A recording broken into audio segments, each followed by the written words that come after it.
Shiva.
Shivaya, Shivaya Namaha.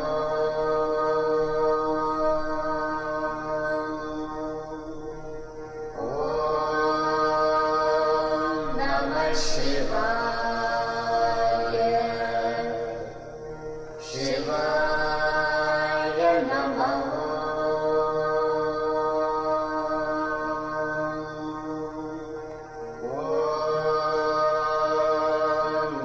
Shivaya, Shivaya Namaha.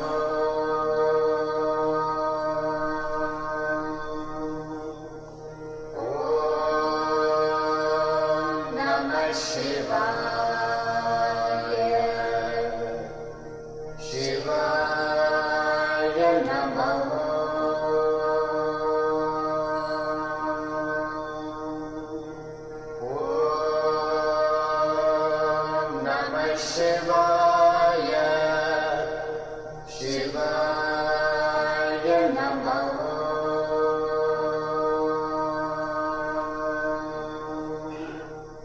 Om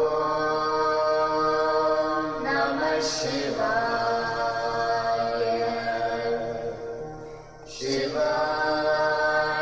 Namaha.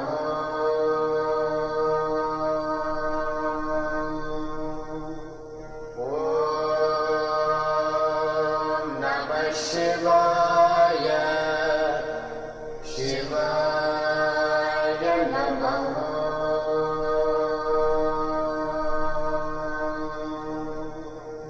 Om Namah Shivaya,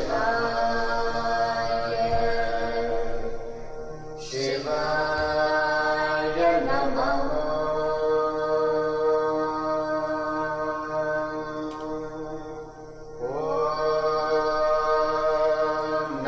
Shivaya, Shivaya Namaha.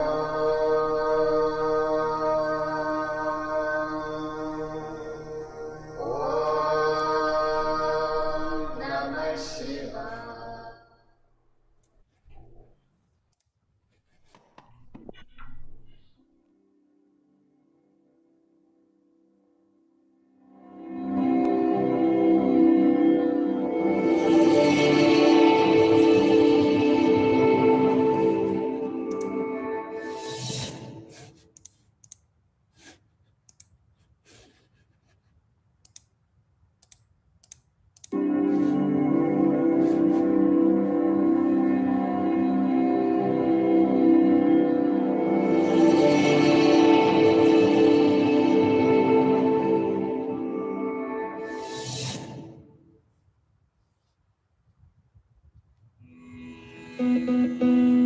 Welcome to the Sri Vidya Temple, one of the foremost Devi temples in the world.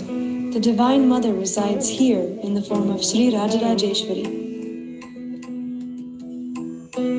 When devotees come to this temple, they are invited to participate in the puja in almost every possible way.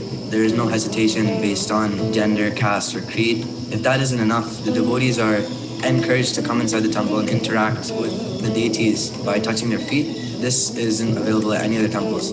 All who come here are permitted to do Abhishekam with their own hands. And that is a unique feature which you will not find, I dare say, in any Hindu temple in any part of the world.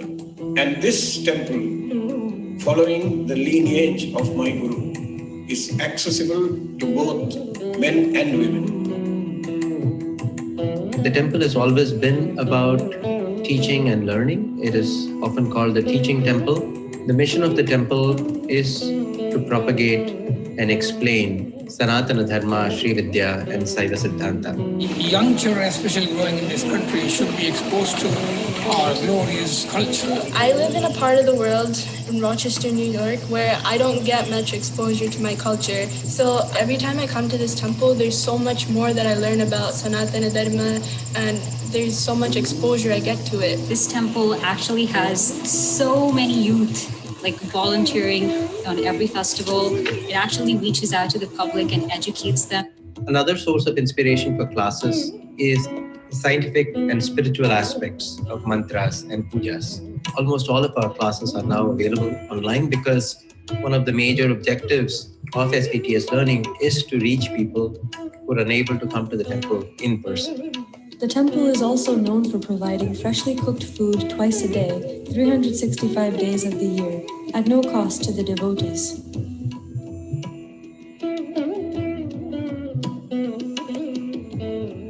Within the last 20 years that we have been here, we found that we have run out of space. And we need to locate the Devi in a more permanent abode. When you build a temple, especially the granite temple, that energy in the temple will be there lasting for thousands of years. Rajagopuram temple, it's really, really important. It is for us. We need to save our scriptures. We need to save our spirituality. There is an ardent following of Mahaperiyava, a Kanchi Peethadipati at a time, and he once stated that one of the best things you can do in your life is to help aid in building a temple. Nobody can build a temple on their own, but collectively it can get to that point much faster if everyone's willing to contribute. There's no small contribution and a big contribution. Everybody should contribute to the best of their financial ability and make this a reality in our lifetime.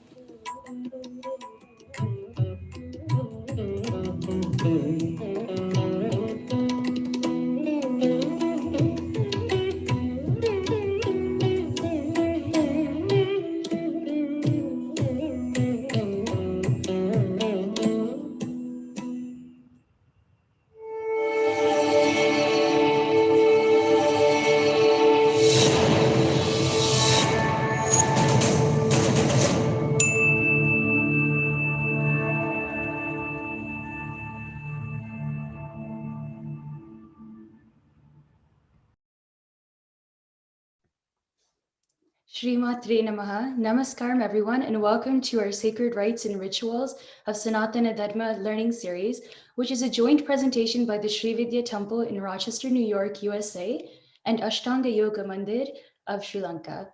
Last session, I have briefly discussed about puja and began exploring the various patras found on a puja tray. In this session, we'll continue to look at the different patras and their significance. We kindly ask everyone to please keep all microphones and cameras turned off throughout the session. And also please use the question form that we will post in the chat to post or share any questions pertaining to the content discussed. Thank you everyone for joining us, and whenever we're ready, we can begin.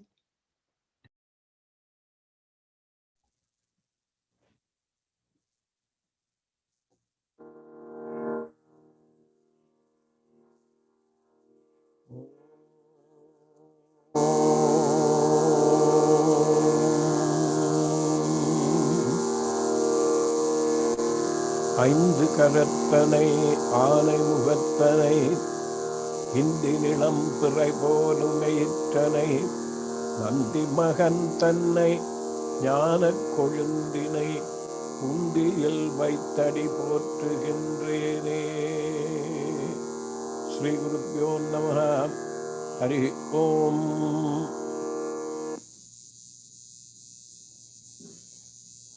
What is puja? We all talk about various kinds of pujas: Navavarana puja, Sadhishashti Upachara puja, Shodasa Upachara puja, Pancha Upachara puja. What is this puja? I asked this question from my guru, and he said, it is an interaction between you and the Divine Mother, or your chosen deity, whatever it may be. And the ultimate aim of the path that we are following is what is called Aikya Anusandanam. Aikya Anusandanam. That means you become the Devi herself, you merge with her. And once you have merged with the Devi, only you exist. That is why this state is called Kaivalyam, loneliness. You are alone in the universe. Only you exist. Him, her, them, All of them are you. That is why in the Mahavakyas it says, Tattvamasi aham brahmasmi. Tattvamasi, thou art that, aham brahmasmi, therefore I am Brahman. Now, puja is actually a very personal process that you have to practice to achieve what has been prescribed. Now, I am very aware that almost 80 to 85% of the ordinary people in Sri Lanka and other places are intimidated by the verses in Sanskrit. And the puja has to be divided because of necessity into two categories. The first category is for people who have already reached a guru and accepted that person as their spiritual preceptor and received upadesam. Upadesam means he would have given you a mantra diksha. He would have given you mantra diksha. And I won't go into the various aspects of mantra diksha. There are various aspects. Sabarsha diksha, pada diksha, mantra diksha, nayana diksha, and so on. This exercise here is not meant for people who are already on the path because they are already established on the path. This is for people who want to settle down after the age of 40, 50. They need to be settled in a connection that they can form between them and their creator. Now we'll start from the beginning. When you are sleeping and when you are aware, you're aware that you are awake, don't open your eyes. Place your hands in front of you, your palms in front of you, and look at them. There are mantras that are said for this. I won't complicate this simple puja by establishing what those mantras are. They are in Sanskrit.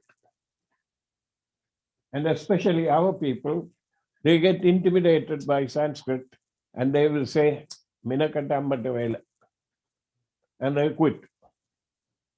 That is not the purpose. So, once you have looked at your palms, put your left foot down. First, you place the left foot down, and then you place the right foot. Now, why is the left foot?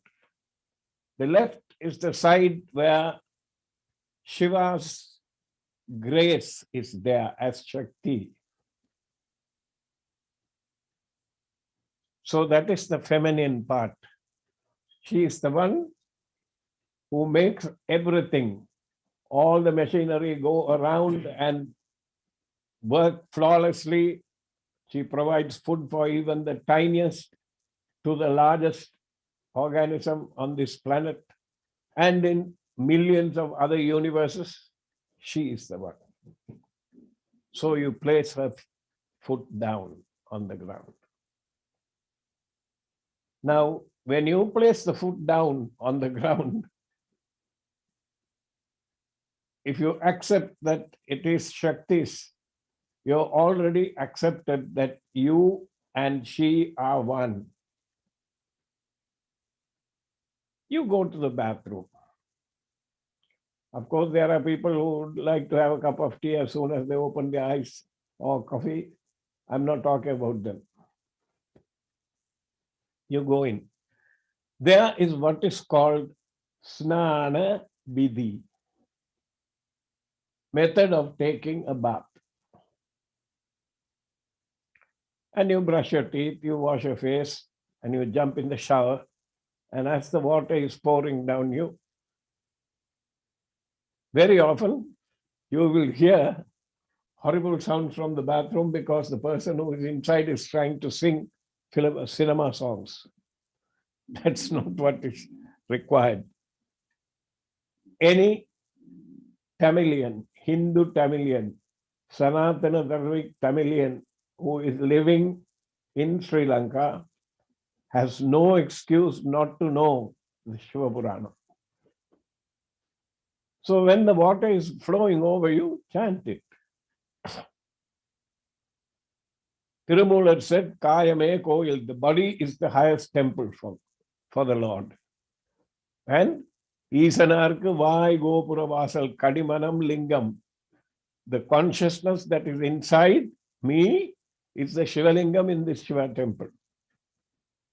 Isanarku, to Lord Shiva, the mouth is the entrance to the temple. This is Tirumular, 5th century. Now you are in the bathroom, you are bathed. The Shastra says, wear 2 dry, freshly washed clothes, 2 pieces of clothing. Then you make your way into the shrine room. If you are lucky enough to wake up early before the rest of the household is not up, then you can sit and do your puja or your meditation or your japam freely. Now, last week I talked about a puja tray. You must have one. It does not have to be made of gold or silver. You can buy this puja tray and all the puja articles on C Street. If you walk down that street in Colombo, you will find all these articles. So you buy, like I told you last time, you buy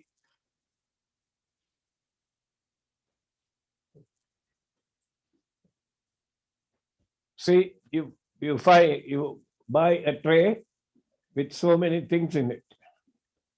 There's Pancha Patram, Achamana Patram. There is, see now you can see this. There's an Eka Deepam and a Puja Deepam. This Puja Deepam is important.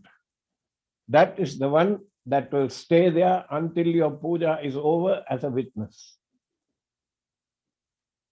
So this tray, the puja tray, in Sri Lanka, I dare say it will cost you about 1,000 rupees. Now, I have been away from Sri Lanka for 50 years, so I don't know the price structure now. But these are things there.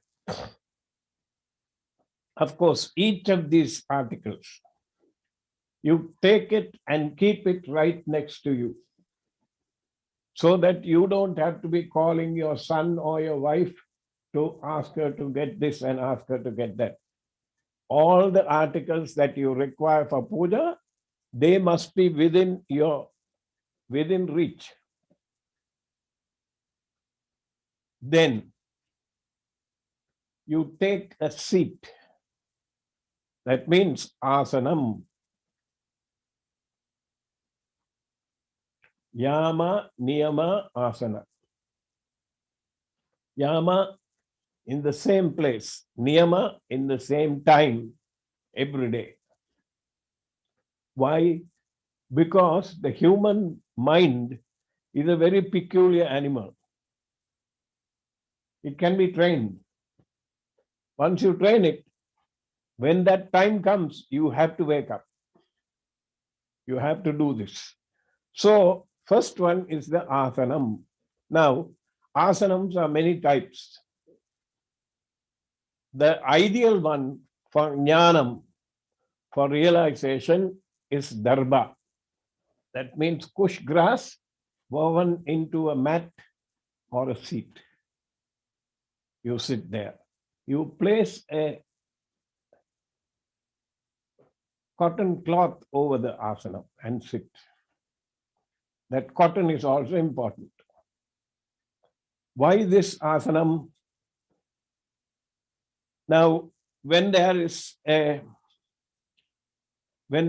proper puja for a person who has been initiated into a mantra, he will chant Asya Sri Asana Maha Mantrasya Prithivya Meru Prishtarushihi Sudalan Chandaha Kurmo Devata Asane Vinyogaha.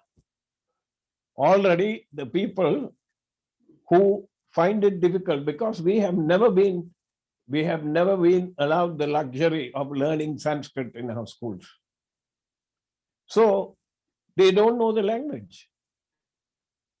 And the priests in the temple, if you ask them, what does this mean? They will say, you go and stay with your Tevaram. Tevaram, Tiruvasaham, Tiruvisappa, Tirupallande, Tirupurana, Pancha Purana. You stay with that. Don't worry about the pujas. I think in the last 100 years, 200 years, it's the greatest disservice they have done. You must teach the people. Maybe the fellow won't practice it. And you give him you tell him all the rejoinders, all of the things that he needs to observe. First one, Sutta Posanam, pure food. That means sattvic food, plant-based food. Kollan Pulale Maruttane Kaigupi Ella Uyirum Tolum. This is Thiruvalluvar. Somebody who does not kill and who has sworn off meat, all the life forms will put their hands together and worship him. So now you are seated. Now this seat can also be a towel. If you don't have a Darbhasanam, a towel. Sometimes there is a deer skin. Sometimes there is a tiger skin. People ask me, why do you have to kill that animal to have a seat? The rishis in those days, they did not kill anything. When they were wandering through the jungle, they found an animal that was dead and rotted. And they will take it, wash it in the river, clean it, dry it, and then use that. But of course, these days, if you see, the deer skin will have 2 holes in it. So the asanam can be even as simple as a towel. It will say Prithivya Meru Prishtarashihi, then Yogasana Nama, Virasana Nama, Sarasana Nama, Samyogasana Nama, Om Hrim Adhar Shakti Kamarasana Nama. Already people are being intimidated because of this Sanskrit. So why I will tell you, Adhara Shakti Kamalasana Namaha. Put a couple of akshadas on the seat and sit. You're done. The mother knows that you don't have knowledge of Sanskrit, that nobody has taught it to you. Once you're seated, make yourself comfortable. Take a few breaths. Don't make something like a sheepskin rug. Because if you are going to get up at 5 o'clock in the morning, pretty soon you will be sleepy. So don't make it too comfortable. And once you sit, usually the asanam is called, I don't need to tell the Ashtanga Yoga people what kind of asanams are, but my favorite is Sadhya Siddhasanam or Siddhasanam or Sukhasanam. Just crossing of the... If the body moves, once you have started to go into the higher states of meditation and dhyanam, if your body moves slightly, you will be disturbed in the beginning stages. So watch out.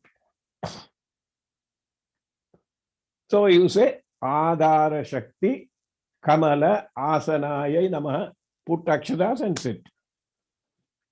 And keep your back straight. Asana Mahamantrasya Prithvi, Prithvi is earth. Meru, your backbone. Prishta, in the back. What is in the back? Rishihi Sudalantandaha, the rhythm of the mantra. These are not for people who don't have any mantra diksha, who just want to do a discipline in the mornings and a discipline in the house so that their children can see and slowly learn. And in the meantime, the gentleman and the lady also will become a little more pious. They will be curious. What is it that is there in a temple? We just go there and come. Meet our friends, gossip and come back. That will cease. Of course, I did the same thing when I was a kid. I used to go to temple so that I can buy groundnuts. That was fun. Anyway, now in the puja set, there is bell. This bell is a very interesting thing. Why is it that we ring the bell? If we ring the bell, all the durdevatas that are hanging around in your house for various reasons, they will be kicked out. They will leave. Now in a temple, a big temple, the bell, the main bell, when they ring it, you will hear it dang, dang, like that. An interesting thing, bell is made out of bell metal. Bell metal means, can we show the slide, Anagan? Bell metal is 72% copper, Cu, and about 22% tin, stenine. Go to the bell, please. Bell metal, okay. 22% tin alloy, 78% copper. Bronze, copper, tin alloy, 22 to 24% tin. Cu41, Sn11. Sn is the chemical symbol for bell. Now you see, there are two bells shown here. One is brass. And brass is copper and zinc together. The other one is a silver bell. Now this obviously is a Saivite bell because you see Nandi on top. When you perform puja at home, if you had gone to a Shiva temple, you will see Nandi is being worshipped in the Nitya Puja. That means the daily puja is being worshipped. And after he is worshipped, they will give bali. When you are doing puja at home, you worship this one, the Nandi. Okay, so in the temple in Chidambaram, Yalpanam, that is Jaffna. And Jaffna and Chidambaram are 100, that's okay, 195 kilometers away. There are people in Jaffna. There was a great scholar. I don't know whether the new generation that is living in Sri Lanka, the Sanātana Dharmis, not the old people, they know. There was a gentleman by the name of Sri Arumugha Namalar. He was recognized in Tamil Nadu too. He was such a pandit. He was a bachelor. And he was a scholar. When the Bible was translated into Tamil, there were two people who were asked to submit translations. One was Thaninayagam Adigal. He was a Christian. And Arvanavalar was a die-hard Hindu.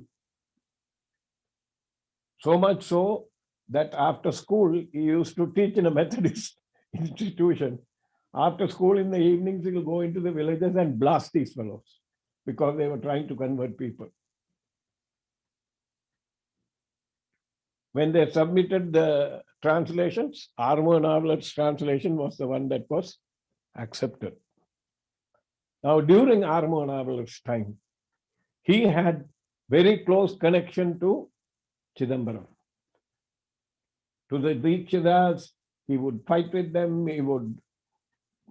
because the Dikshitas are supposed to have both Saiva Siddhantam and Sri Vidya together. If they don't do that, they are not considered to be Dikshitas. And he would argue with them.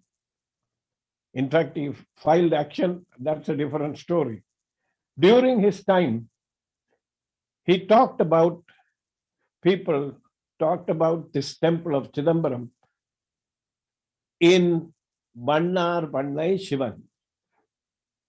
There's a Shiva temple. And somehow he convinced the people who were living in that neighborhood that they should donate to make a big temple bell for Chidambaram. And they made this bell. I believe it was made in Belgium. And the company was called Metzler. Now, why am I telling you all this? When they ring the bell at early morning, midday, Sayaraksha evening, that temple bell sound you can hear in Jaffna, 195 kilometers away. And there are people who would eat only after they hear the bell. There are people who would go to work only after they hear the bell. So, this is an interesting point. That bell itself is about 3 or 4 feet tall. It's a huge bell. Stands about 4 feet tall and quite heavy. The bell metal that they have used, I told you, copper and tin. Now, they also make bells, big temple bells out of iron. And certain trace elements are added. That's a different one. But if you ring this bell, when you sit down there for puja and ring the bell, it will dispel all the negative energies that are there in that room. So now you have bathed, you have come down, and you have sat in the Athanam, and you have placed akshatas beneath you.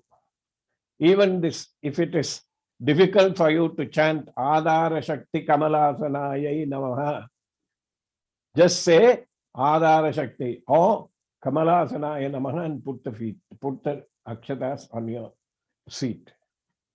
I'm trying to help you so that you will get into this thing. Once you have established yourself in this thing, we can quietly ask, quietly find out. Once the interest gets created, then you can ask people what to do, how these things can be done. In Sri Lanka, there is Dr. Sumanan, who is a co-disciple from the same Guru as I am. Dr. Sumanan, if you are interested, he will initiate you. And you can find out the telephone and address from the Ashtanga Yoga Mandir.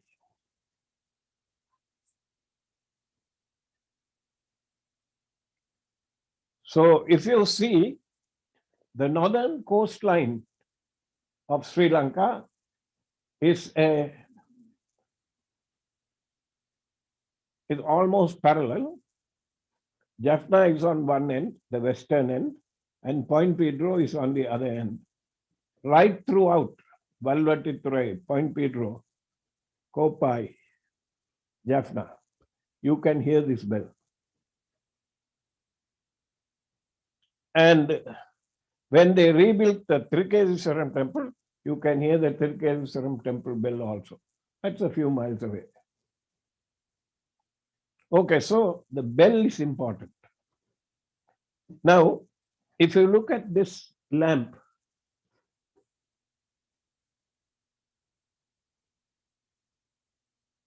the lamp that you see here, if you see here, there is something like a knot.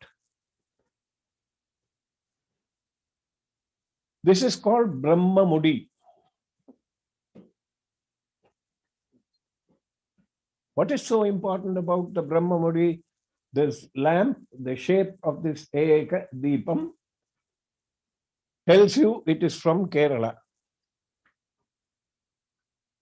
It tells you that this is from Kerala. Because in Kerala, you see this knot that you see, this knot. They make it with that knot. In Kerala, they are always worried. They are always worried about somebody disturbing their puja.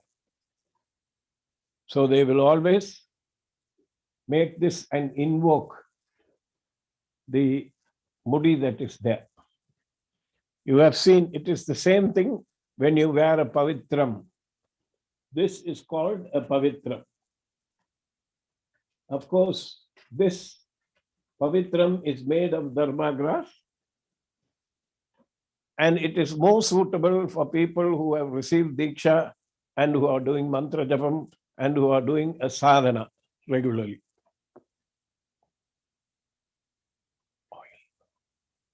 Oil.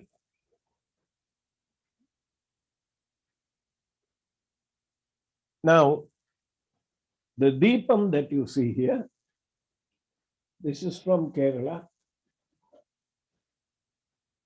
And you will see that the deepam is there in addition to the Eka Deepam. Eka Deepam is for the puja, and that deepam is called Sakshi Deepam. It is there as a witness for you. And then there are other things that you can know.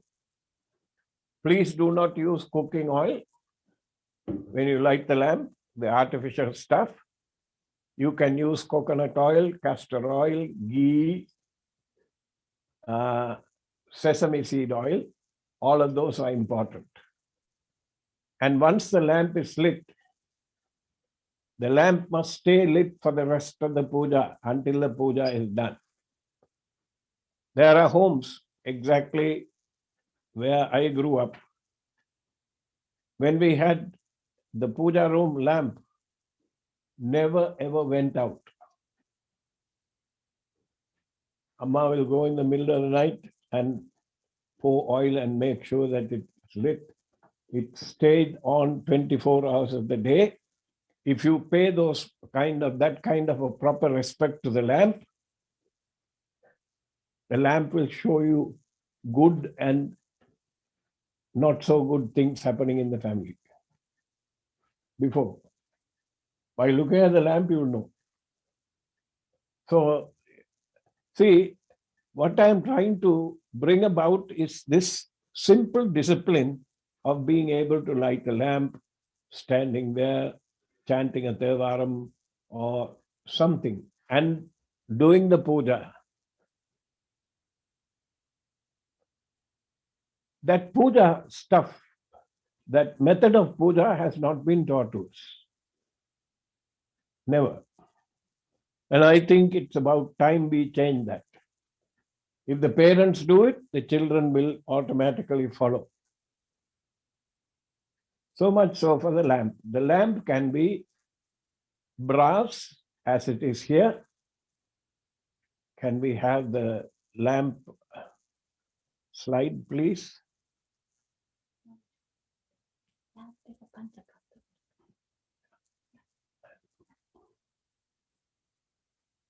And again, yes. Show the slides that we were given, that you were given today.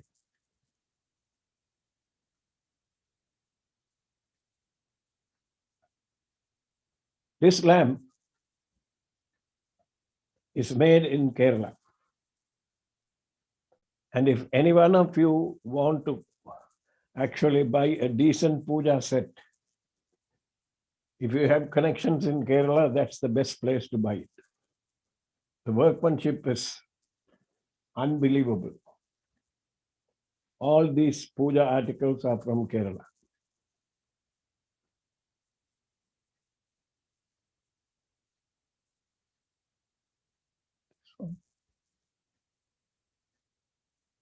Lamps, there are many types. This one is a Saksha Deepam, and that's Eka Deepam. Some of them have provision to light 16 wicks at a time. That is Shodasa Deepam.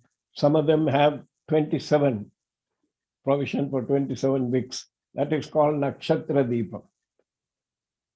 And when you do pujas, you look at the shape of these lamps. Tanjai is Tanjore. It has 5 faces. Then Kumbakonam, Keralam, 5 faces or faceless. You look at the shape of the finial on top, it's a lotus bud. Karaikudi, that is a annam or a swan. And the flame comes from Tirunelveli. Of course, nowadays, they all got mixed. Instead of the Hamsa, sometimes you will have Ganapati. If some of you have visited our temple, you will see Ganapati, Lakshmi, Nandi on the lamps. You can use anything that you want. Okay? And if it is like that, properly made with a Ganapati and a Lakshmi, you can do puja to that lamp. In fact, about 200, 300 years ago, my ancestors, when they were doing puja, before they had opportunity to get a Sri Chakaram, they used to decorate the lamp as a Devi and worshipper. Right? And you cannot tell. You think from a distance that it is a statue. Okay? So these lamps, there are various types. You choose whatever that you want. Please, people who are hearing me or listening to me, do not buy stainless steel lamps or puja articles.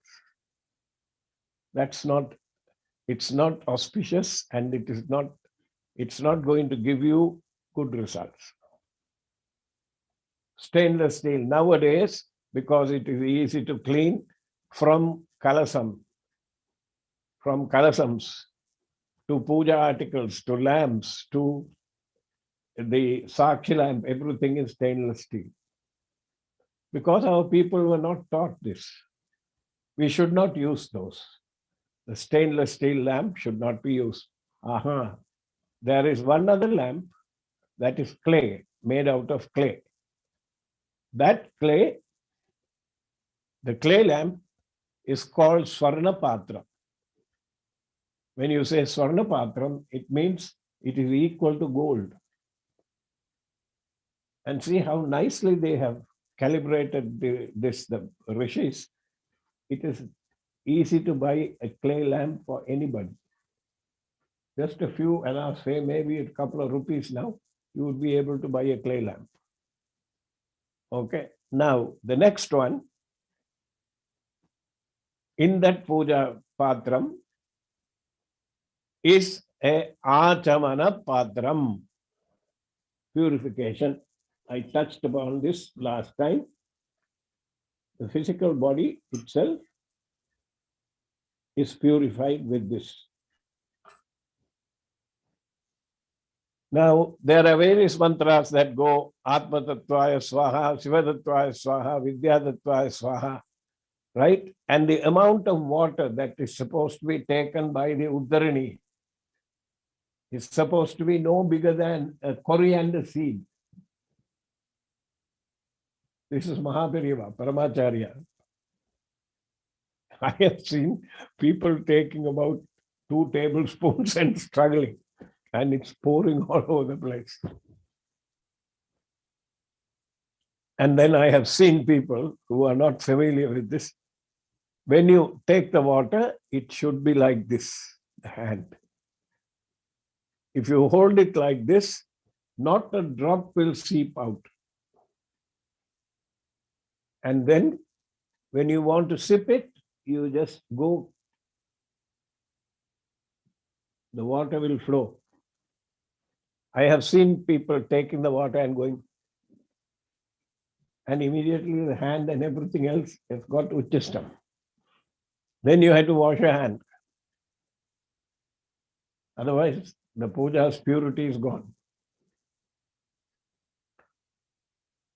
This Achamana Patram, only in our tradition, it is separate from the Puja Panchapatram. This Puja Panchapatram is separate from this. It does not mean that you cannot have a copper Puja Patram also. You can have a Puja Patram, if you are not that rich as a student or something like that, you can use that. Now, Panchapatrams, and again, if you know wonderful. See, silver, brass, copper. Can we go to the one that has got a gold in it? There. Now, if you look at the right extreme patram, that is a silver Panchapatram with a lotus, gold lotus embossed on it.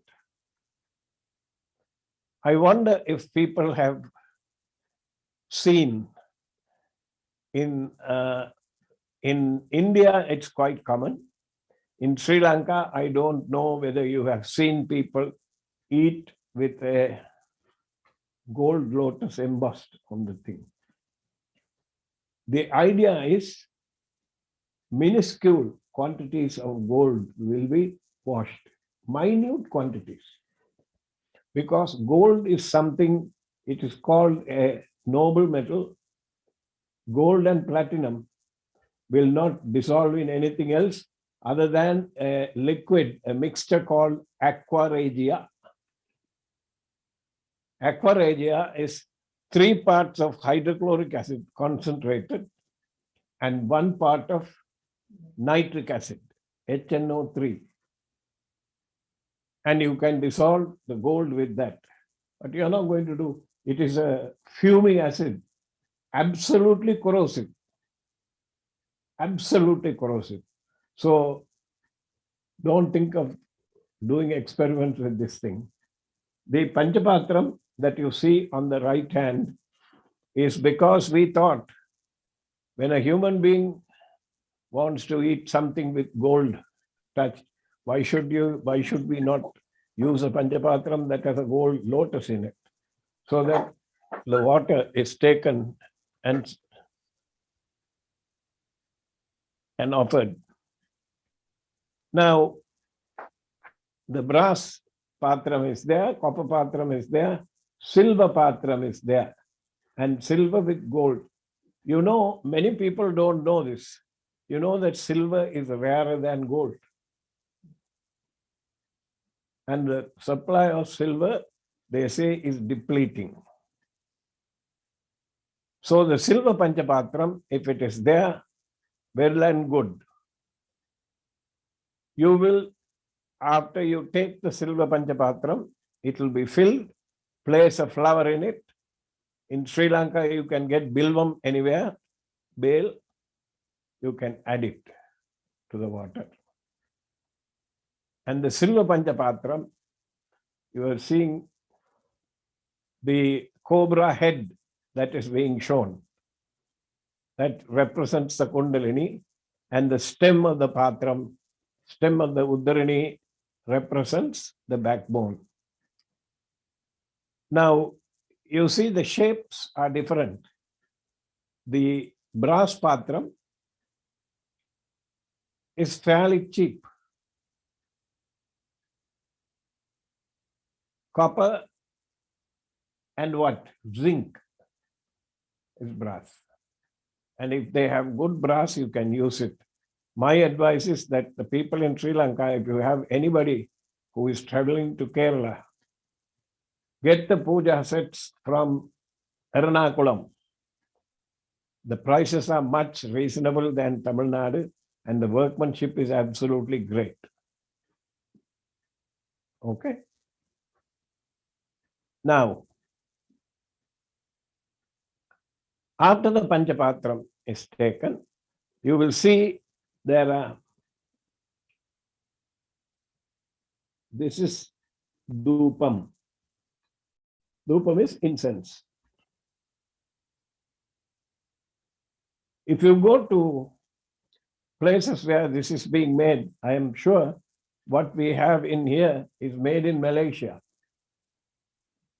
And unfortunately, the quality has gone down and you get gobs of smoke. They are not very perfumed. And if you keep breathing that, you're going to get into trouble. Okay. So that also is that Patram. This set is from Kerala. You can see that. This is the Dupa Patram. Now you will see a small vessel here. This is called Argya Patram. Many people in Sri Lanka, in the villages, in the houses, they will have in the northeast corner of the house, in the traditional houses, what is called Veedu. Veedu means they have a safe in there. All their wealth and everything is kept in there, or a steel cabinet. And invariably that doubles up as a shrine room. So many people do not have murtis. They don't want to be troubled with this thing, because once you have a murti, you have to do puja every day. You can't take a holiday and you can't move around. So in most houses, 90% of the houses, they will have a picture. Bimbam. Okay. Now, if you take water from the Panchapatram and pour it on the picture, within a week that picture will be destroyed. Therefore, they have this Patra. This is called a Argya Patram. There. The Argya Patram is where you will offer the waters. When you say Snanam Samarpajami, instead of a bath, you can offer it here. Right? Please note, we have not used much Sanskrit in this. So, people who are in the Ashtanga Yoga Mandir, people who are interested in yoga, yogavyasam and meditation and things like that, you can use this. I expect at the end of our 3-month period, at least 75% of the people will start doing puja. Not bad, eh? If 75% of the people start doing puja, we have achieved something. Now the next one are, of course, containers for kumkumam, akshatas, and chandanam, karpuram, camphor, and akshatas are there. This kumkumam, there are 2 types. If you look at the places north of Belgaum, all of the things, the kumkumam is a multicolored. There is green kumkumam, blue kumkumam, If you are wearing a green churita, then green kumkumam. If you are wearing a blue churita, then blue kumkumam. Unfortunately, many of them contain materials, chemicals in there that they use to get the colors that will bother your skin. And even the kumkumam, which is used with haldi, that is turmeric and lime juice and limestone, calcium hydroxide plus this. The curcumin will mix up with that and it will form red colors. You can adjust the quantity of either of them to adjust the color. And at the end, you must pour lime juice on it. Otherwise, the excess hydroxide, calcium hydroxide, will burn your skin. That kumkumam is considered to be the most auspicious ornament a married lady can wear. She wears it. And when she wears it, where the hair is parted, Varalakshmi sits there. She waits for them to put it there. She will come and sit there. Not this one. Sriti Simanda Sinduri.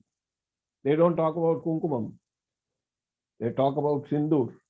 And in the north, the hair parting, the sinduram is all the way to the back. So now this is the puja set. There's a camphor holder here. Camphor holders also very many different shapes.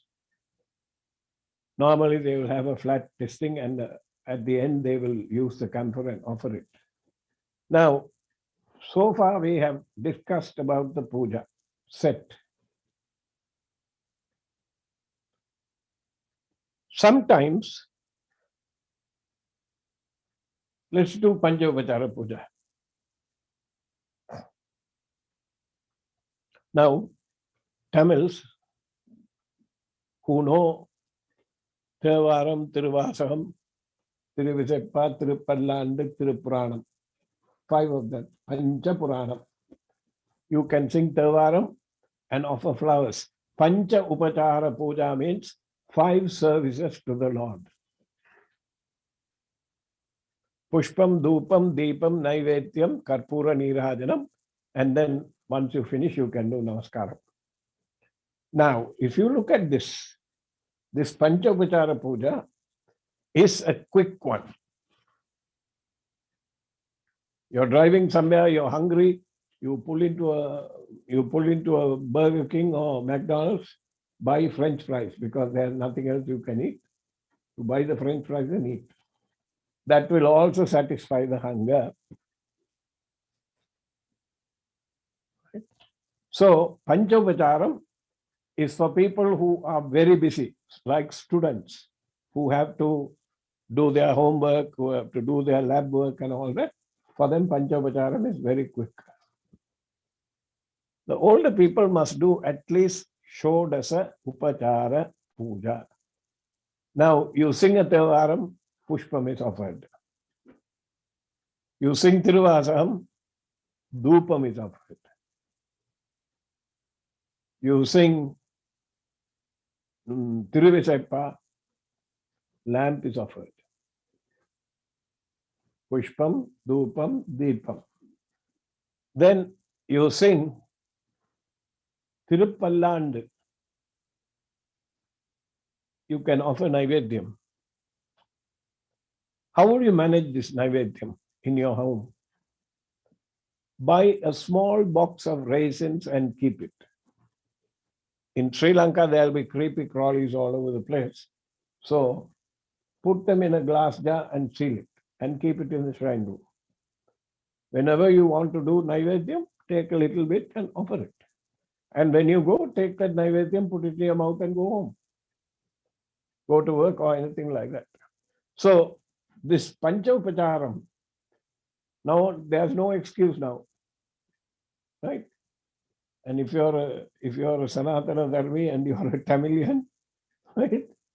You must know Thevaram, Tiruvadaram, Tiruvidepa, Tirupalla, and Tirupur. If you don't know that, Tirupuranam. If you don't know that, God help you. All right. We have come to the end today. I hope to meet you again next week. Time for questions? Yeah.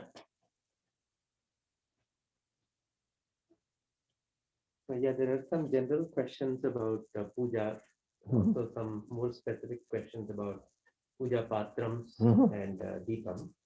Maybe we can start out with some general questions. One question here is, why do temples do pujas at set hours repeatedly throughout the day? In a Shiva temple,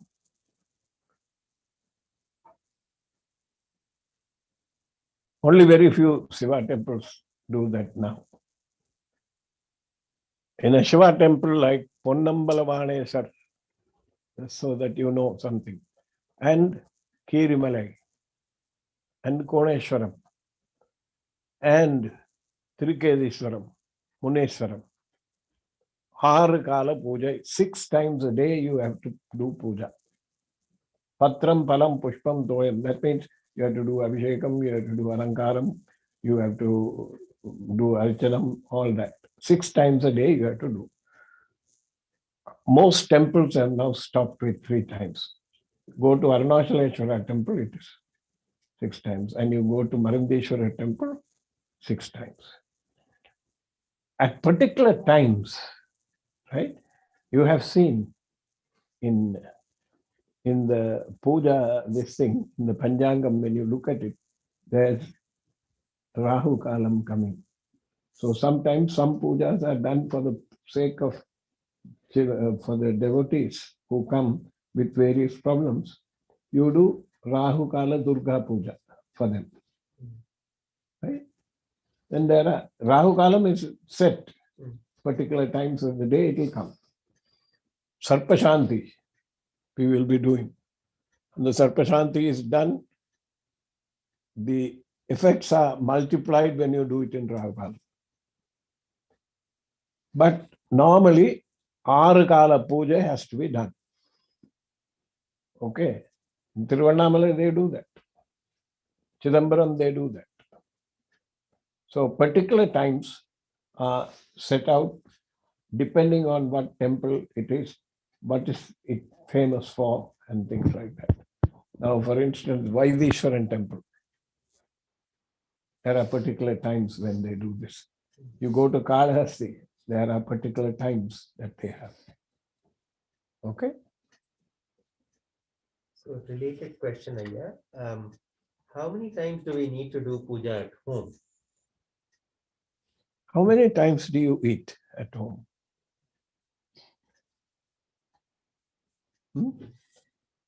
Once a day is good enough. Once a day is good enough. I'm just kidding. Once a day is good enough.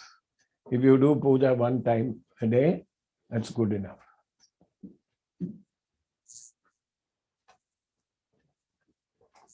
Anything more? Yes, yeah. What would doing the puja sadhana for 1 year, what would it do? How would it transform us? It will transform you from inside. If you're sitting there ringing the bell, showing the camphor and thinking of something else, that's not puja. Manam, Bhaka, Kayam. Manam, your mind. Bhaka, your words. Kayam, your body. All 3 must act as one when you worship Shiva. When you worship him like that, you will be transformed. And there will be tangible results outside.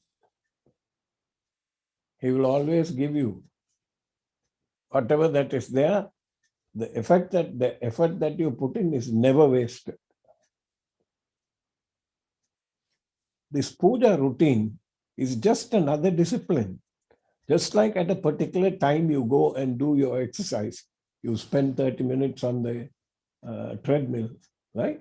Like that, the puja also is very important. And whatever he has given, can't we spend 10 minutes for him for a day? Panchapacharam will take 10 minutes. Or less.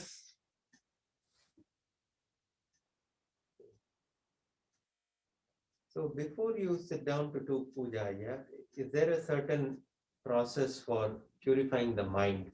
You talked about taking a bath just before, but is there something you do specifically to purify the mind? Pranayamam. You start doing particular types of pranayamam. I told you I want to stay away from too many technical details because I want to get people to start. Simple things they do.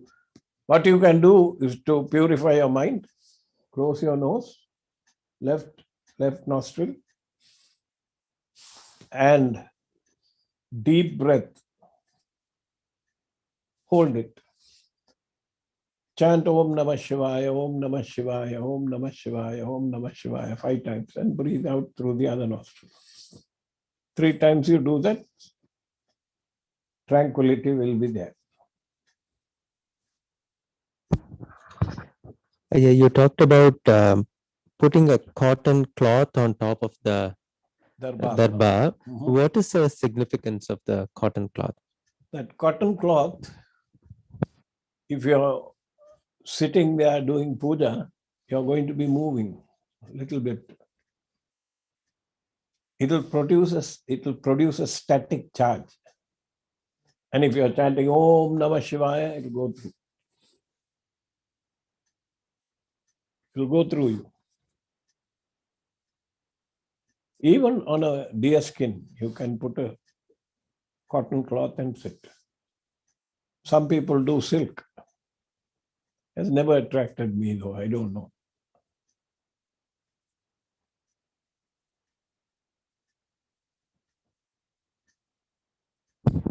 There are a couple of questions here about the cleaning of copper and silver puja items. Yes.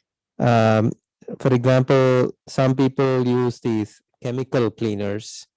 Some people suggest that you should only use ash or vibhuti.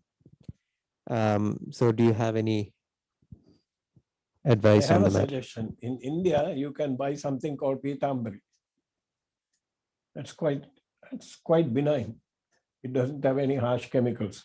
But the easiest one, when you buy vibhuti, when you go to Palani or someplace and buy vibhuti, buy 2 packets. Keep one only to clean the vessels. And put a drop or 2 of lime juice with the vibhuti and polish it. That's benign. I don't think you can buy pitambari here, can you? No. In Toronto, it is available. Yes, Haya. Yeah, you said not to use stainless steel puja items.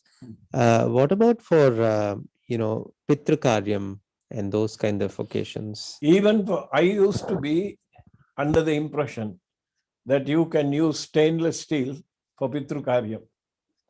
Until I heard a speech by a Pandit from the Kanchipuram Shankaramatam. He said, for Pitru Karyam, you must not use stainless steel. You must not. It'll be like disrespecting them.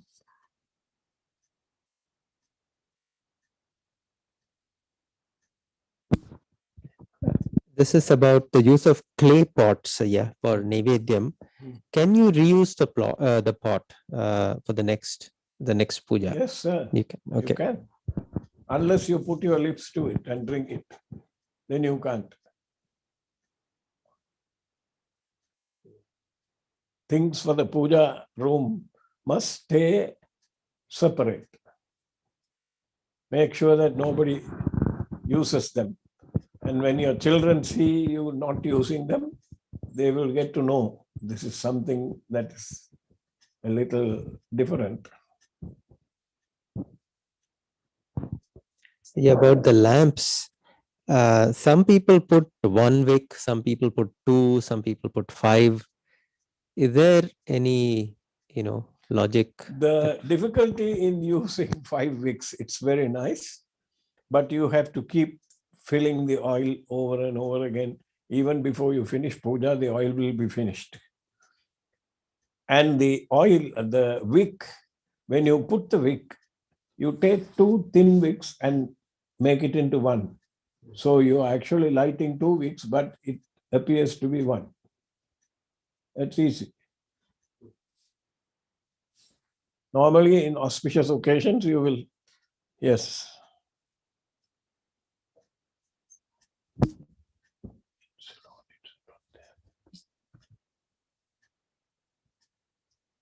Tell me.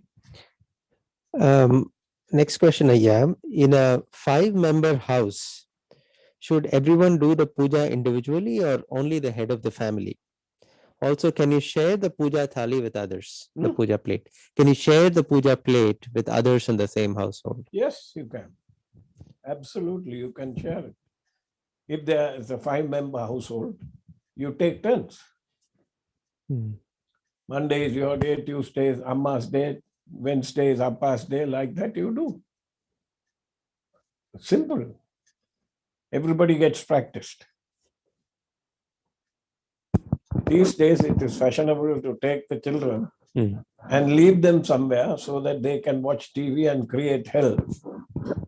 By the time the parents are seated listening to a pravachan or watching a puja, the children have created merry hell. That's not the thing. You have to bring the children along with you. In the beginning, it will be difficult. They will disturb, they will make noise. But eventually, they will learn.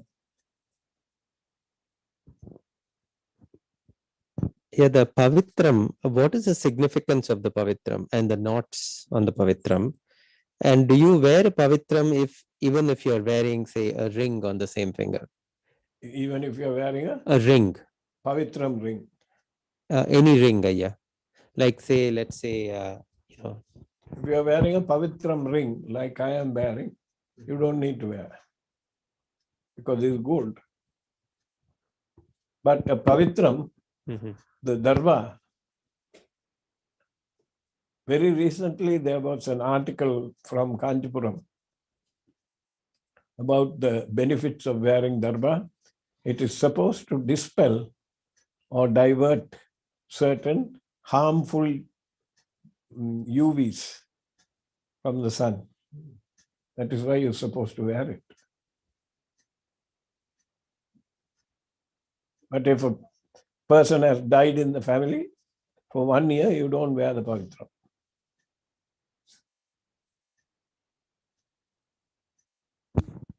Yeah, those are all the questions today that are relevant to today's session. There's some other questions that we can pick up next time. Thank you. So I'll hand it back to Kaushi.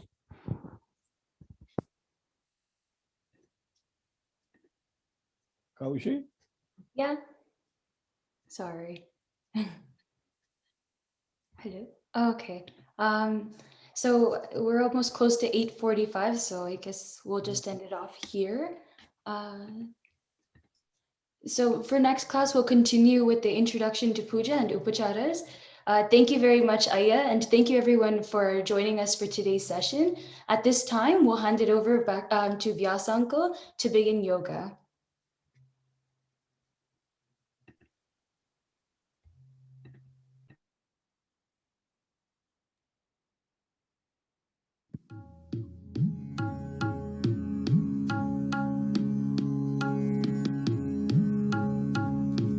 The Ashtanga Yoga Mandir based in Colombo has its spiritual roots established in Sri Lanka since 1953 as initiated by the Mahamandaleshwara Sri Swami Sivananda belonging to the Saraswati order of Sannyas of Sringeri Math. Second in the lineage is the Sri Swami Sivananda Sachindananda Saraswati, popularly known as Mataji, who is a direct disciple ordained by Swami Sivananda. Reverend Mataji started Shivananda Tapovanam at Uppaveli, Trincomalee in 1953 at the inspiration and instruction of a guru with her ancestral wealth. Third in the lineage is Tirumati Selvam Kalyansundaram Amma, who is a disciple of Mataji and a blessed soul from multiple eminent spiritual personalities, including Sri Swami Sivananda and Kolambuthurai Yohar Swamigal. She was a spiritual writer, poet, teacher of Thirumantaram, and by profession she was a barrister in law.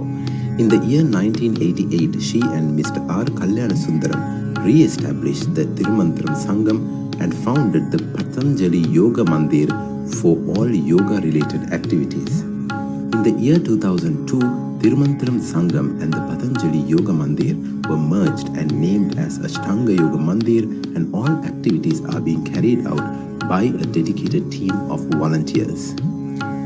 The Ashtanga Yoga Mandir is one of the founding members of Asian Yoga Therapy Association, which is one of the eminent yoga therapy association which comprises yogis, scientists and scholars. AYM is one of the pioneer yoga knowledge center in Sri Lanka for offering diploma and advanced diploma education programs. AYM had been collaborating since 2005 over the Yoga Asana Championship, which is a nationwide as well as internationally represented event in association with Swami Vivekananda Cultural Center and Cultural Unit of Indian High Commission of Sri Lanka. In 2019, the event was held in Colombo with the participation of yoga institutions across the country, and in 2020, the event was held online with international participation. AYM works very closely with government bodies and private sectors in offering various stress management yoga sessions. AYM offers yoga and health programs to different age groups and kids with special needs.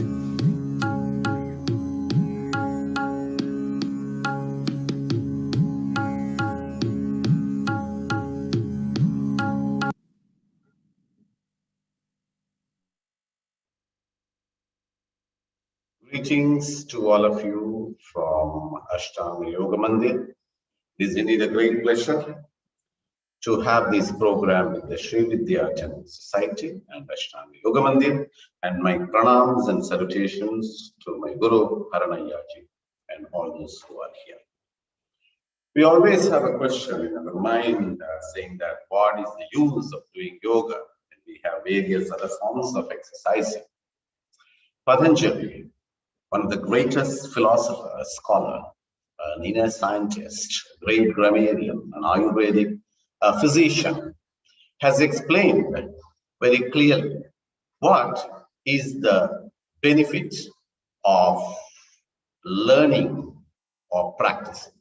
We always have this question, why should we do this process of practices? So whether it can be the regular rituals, or whether it can be of the regular practices of yoga, there's a beautiful word which is being explained in Patanjali Yoga Sutra. What happens when one person does these regular practices of yoga? Or what happens when one goes into the inner science of within himself through the practice of regular pujas? What basically happens, it is being explained.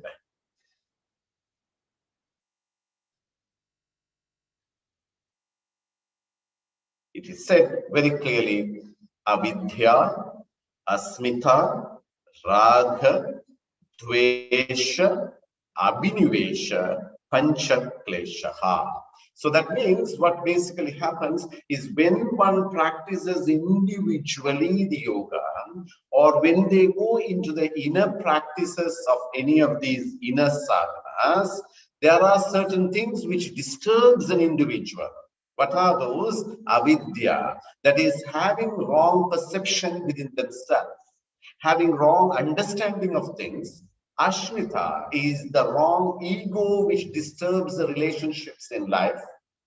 And then the raga. Raga means excessive attachment for unwanted things.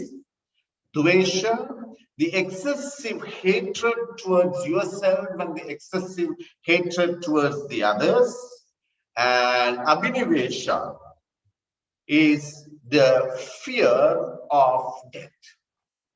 So when one practices, so you will know that when in yoga, these yoga only with asanas or only with pranayama doesn't work.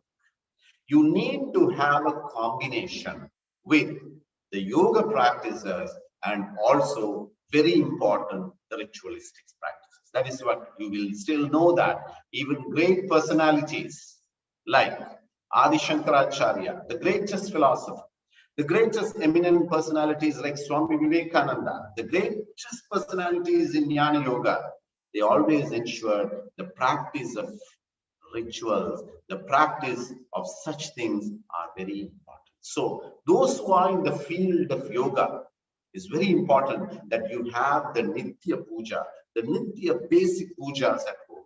Those who are doing the Nitya Pujas, those who are into this complete inner science, the practice of yoga is also very important for understanding all the practices. So today we are going to go into one of the most important one technique. So we request all of you to come onto the video on board, those who are in the Zoom, so that we can learn the practice.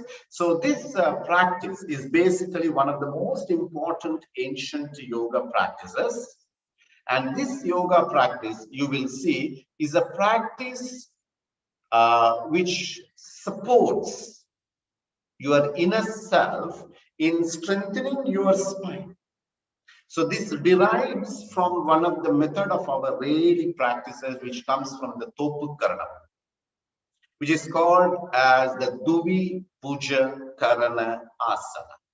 So you will see in the Puja Karana Asana,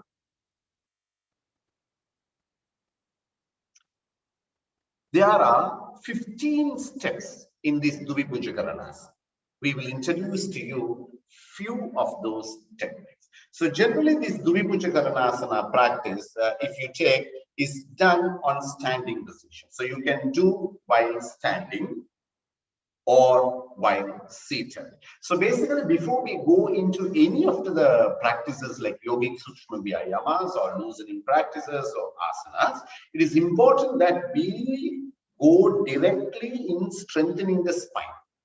So the alignment of the energies around the spine region, the chemical balance in your brain has to be balanced. Because if you have a confusion in your mind, if there is a non-clarity in yourself, what happens? There is a chemical change within the self. That is one of the reasons why you will see before you go and start your day, you do your rituals. Why you do your rituals? To ensure that your system and the mind and the brain is all perfect in balance. So all the ingredients what you use makes that person a balanced person. Same thing which is done in the yoga practices also. So how do you do that? Is that I will demonstrate to you in both standing and also while seated.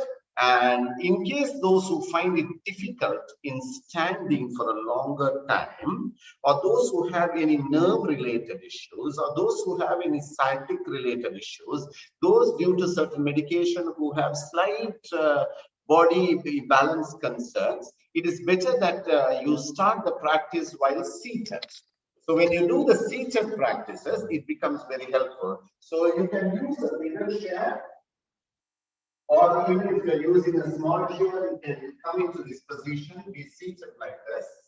And then from here, the first practice is that you will have to cross your legs. So generally, when you are doing any of these practices, it's always best that you applaud. So you will bring your feet like this. So the right leg over here, and the right hand holds the left ear, and the left holds. So when the right foot is forward, the right hand is forward. So you will be in So in case if you are comfortable, you keep your spine straight, or else you can go back and be in this position. So if you are being in this position for 3 minutes, you will automatically get that alignment perfect. These are practices before your practices of asana. Then you do it on the other leg, and then the left leg comes forward. This is while seated. Same thing, you can do it on a chair, but then you're going to do with the practice. Then what happens is You will bring your foot like that. That is, both the small toes will touch each other. Right leg is forward, and the right hand is forward, and will be in this position. So in case if you can stand down, then you can also do it on the wall and be in this position. So you be in that position continuously for 3 minutes. And then after that, you start bringing it on the other side. Left hand is forward and be in this. Just holding. And how do you hold your ears? Is basically you will be holding like this and like this. You just hold. You will feel a gravitational pull which happens. So when you start pulling the ears, what happens? There is a heavy impulse changes which takes place within the brain region. In Western countries, in some hospitals, they use this as a therapy which is called as the brain yoga. So we will start the practice. So slowly come into the standing position and then slowly come into this position, hold it. And because of the time concern, we will just do this practice for 1 minute. So slowly right leg, come into this position, right hand out, and be like this, and slowly keep your eyes closed. When your eyes are closed, just observe the balance of the body, whether you are comfortable in balancing, whether you are comfortable in that position. So if you're finding it difficult to keep your eyes closed, then slowly look at the tip of your nose. This science of knowledge, this technique comes under the yoga, under the Siddha system, under the science of Brahmology, whereas the Dharma points and the asanas are interconnected. And this is the primary practice which comes into the existence before you go into the practice. So when you are in this, sometimes you will see that there will be some aspects of the body hunching. Slowly, slowly, slowly, straight. In case if you are finding this difficult, you can even hold it like this in the beginning and get that balance. What is most important is your navel, your nose, and your toes. The small toe, your navel, your nose has to be on straight alignment. Now we have completed 1 minute. Slowly relax yourself. And now we will go into the other side. Left side. Cross. As the left leg is coming, you will have the left hand in front. Be in this position. We will do that for a minute. Those who are comfortable, you can be in this position.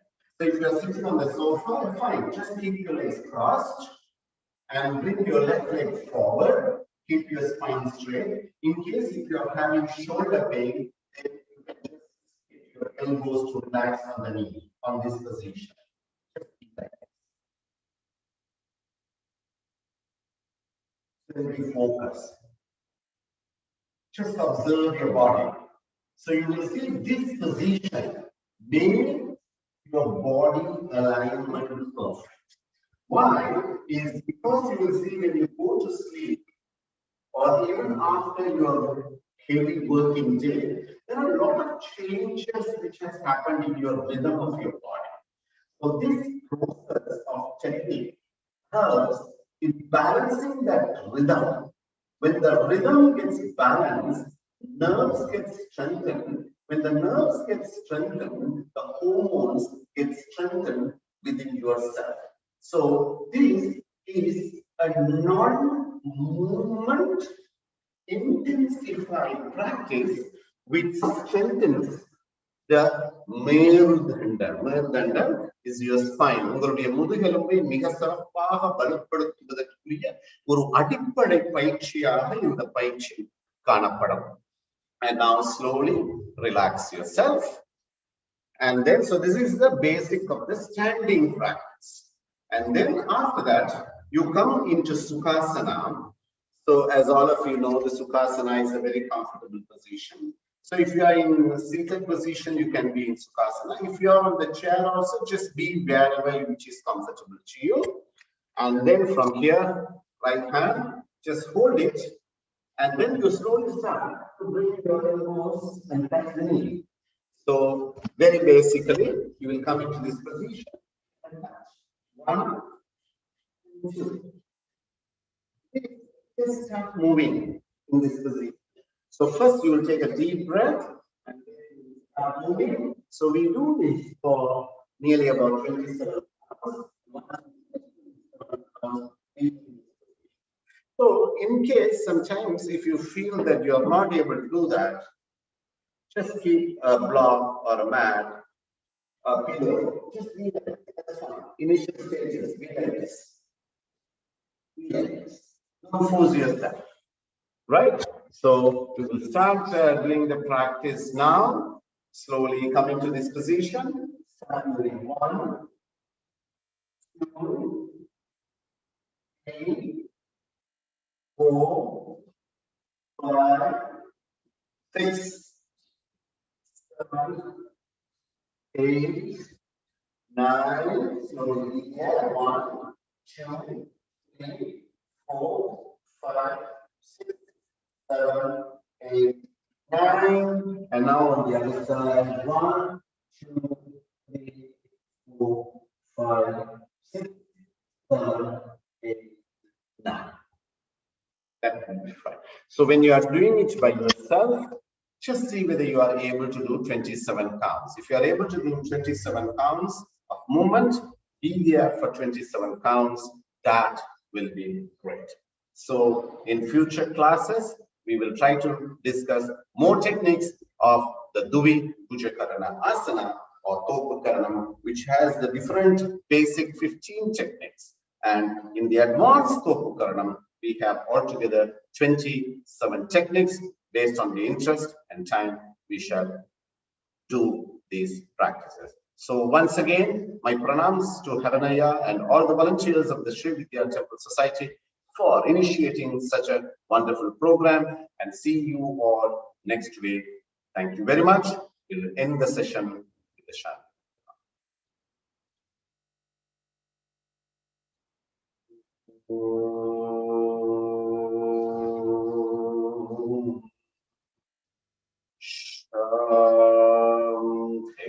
Shanti, Shanti, Shanti.